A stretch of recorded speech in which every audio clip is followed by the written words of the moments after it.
Live from WTOC, the Southeast news leader. The News Now starts on WTOC Plus.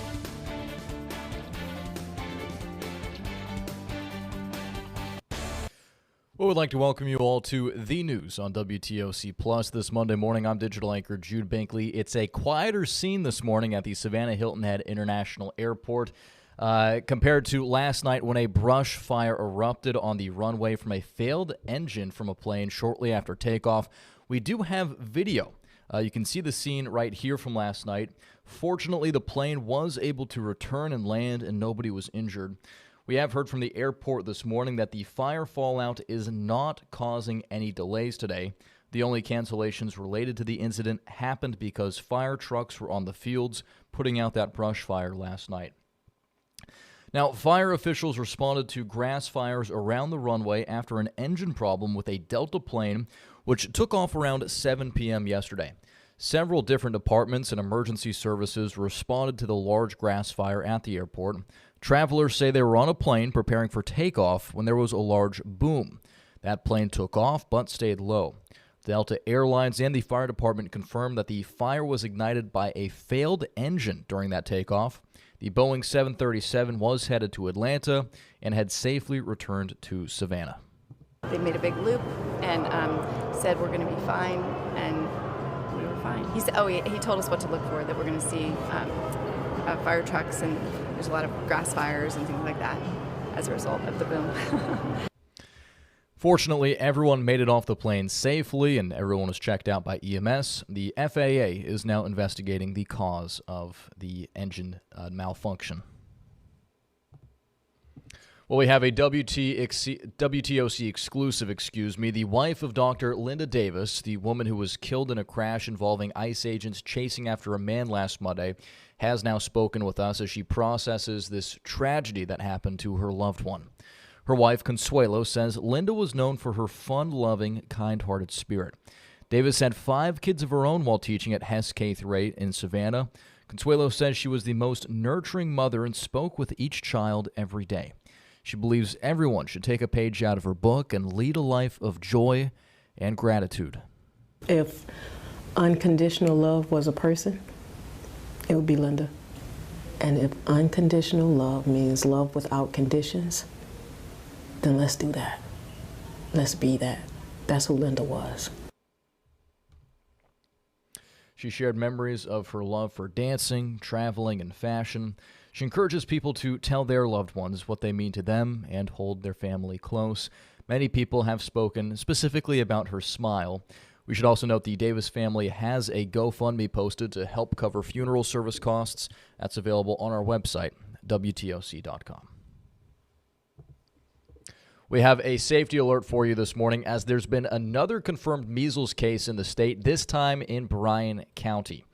The Georgia Department of Public Health says the person has no history of international travel, but they did travel out of the state. DPH is notifying people who may have been exposed to the virus and are at increased risk of developing measles.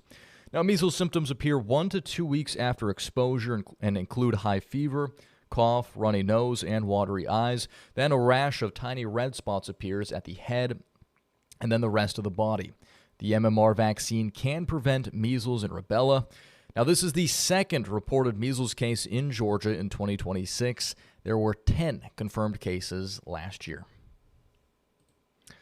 We have an update for you as a woman from Jacksonville, Florida, last seen in Hinesville, has been found dead. The Liberty County Sheriff's Office reports Margaret Hanley's car was found stuck in mud on Old Hines Road in Hinesville. They found her body next to the vehicle. Her family has been notified. They said they have secured the vehicle to be impounded as part of the investigative process. This does remain an active and ongoing investigation. And we're learning more about the police shooting over the weekend at the Frazier Homes in Savannah that sent one person to the hospital. SPD responded to a call that a woman was being chased from an apartment there during a domestic dispute.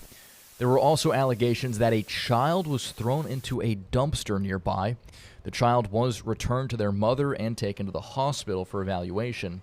The GBI says an officer found 23-year-old Malik Hendricks approaching them with one hand inside his jacket. They report Hendricks pointed an object at them after repeated commands to show his hands.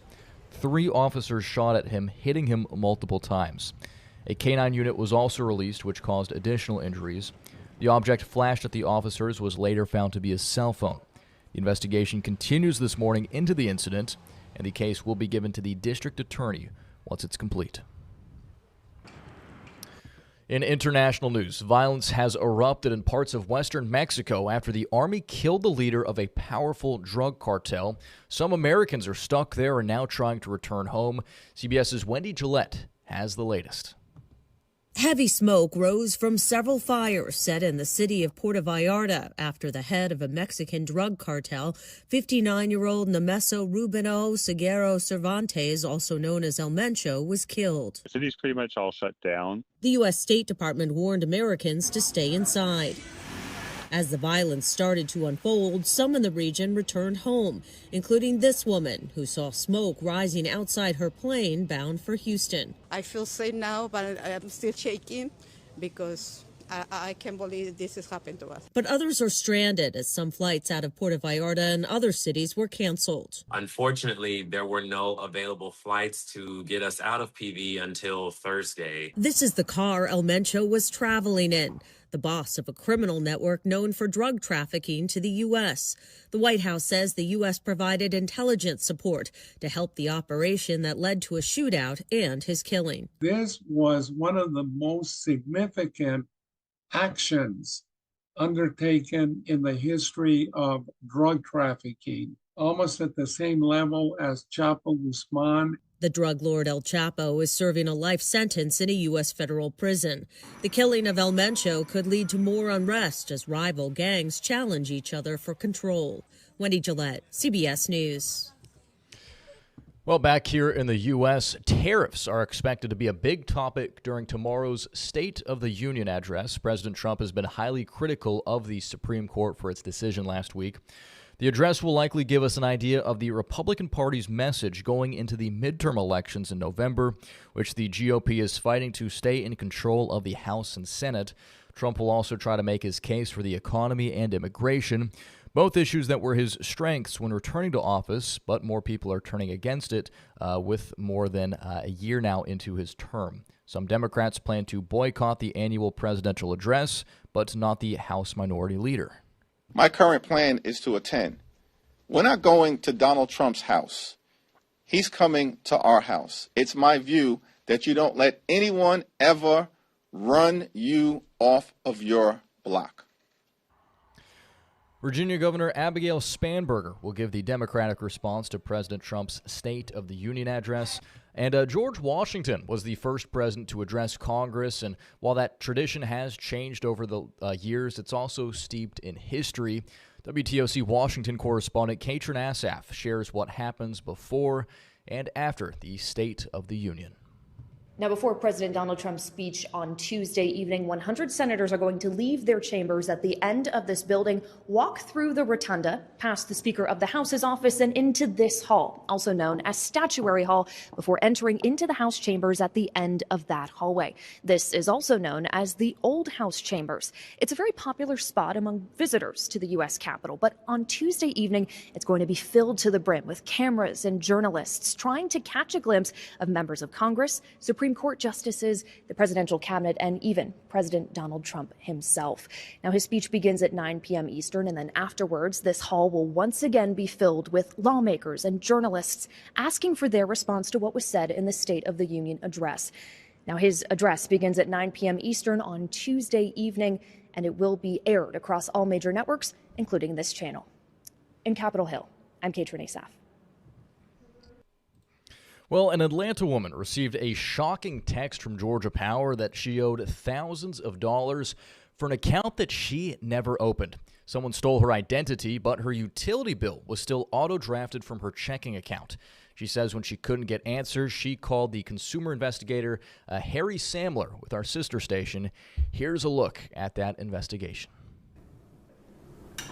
What caused Grace Brewington's power bill to surge 2,000%? Fraud. I guess the start of this really was kind of over the summer when I started getting some spammy looking texts. Here are some of the texts she received from Georgia Power about a $1,200 past due balance. It shows a partial address for a house that is miles away from Grace and her husband's Midtown apartment. And so I kind of just didn't think anything of it. I assumed it was either, a scam or, wrong number. Fraudulent texts that appear to be from Georgia Power are nothing new. Like Grace, a lot of people ignore texts they think are scams. But these texts were real. Someone stole her identity to start service at a rental property in Southwest Atlanta. The bill surged from the average $99 to $2,200. I mean, you would just think that would raise a flag in their system. Grace says she called Georgia Power and they told her to email Georgia Power's fraud department. But the following month, she got a bigger surprise. Despite her fraud claim, Georgia Power auto-drafted the entire balance, $2,200 gone, just weeks before Christmas. I would say initially it was kind of panic-inducing. Grace says she emailed Georgia Power 8 times, but received generic responses. So we contacted Georgia Power, and a spokesman confirmed her case was under investigation. Hi, Harry. I just got my notarized copy of my required fraud affidavit. A notarized affidavit plus a police report did the trick. Georgia Power agreed to a $2,100 refund and said it appears that your Social Security number was fraudulently or mistakenly used. So, who stole Grace's identity to get power? We don't know. We talked to the property owner who said a tenant was there when the charges accrued. She says there were other unpaid bills and that the tenant disappeared. So what's the takeaway?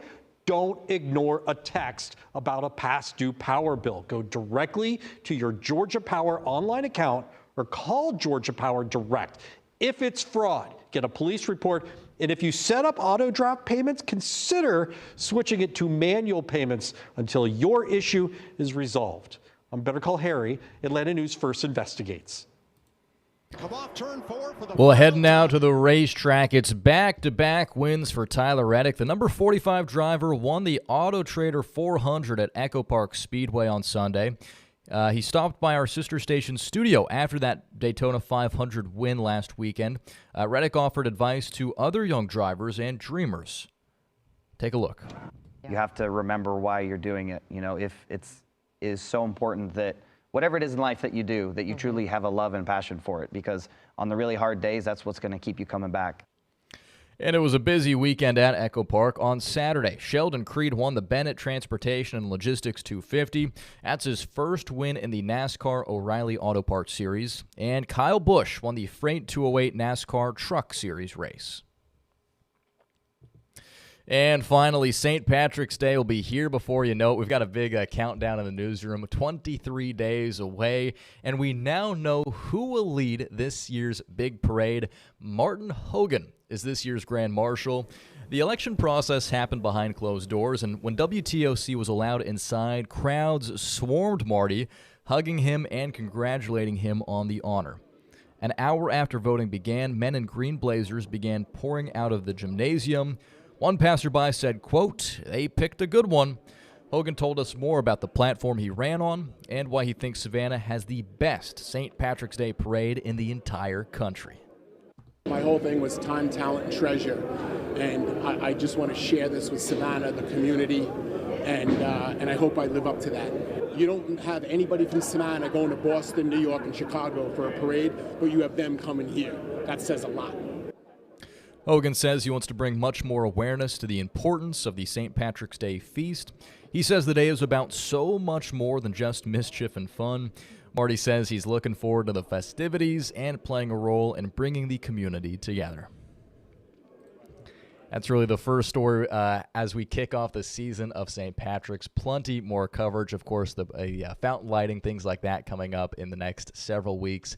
Just over 3 weeks away now until St. Patrick's Day. All right, with that, we're going to wrap things up here for the news on WTOC Plus. I'd like to thank you all for spending part of your Monday morning with us. We'll be back in just about 45 minutes for another round of stories, as well as a look at your week's forecast with meteorologist Dylan Smith. He'll be joining us live at 11. And in the meantime, you can always check our website for the latest updates at WTOC.com. I'd like to thank you all for watching, and here's Local News Live.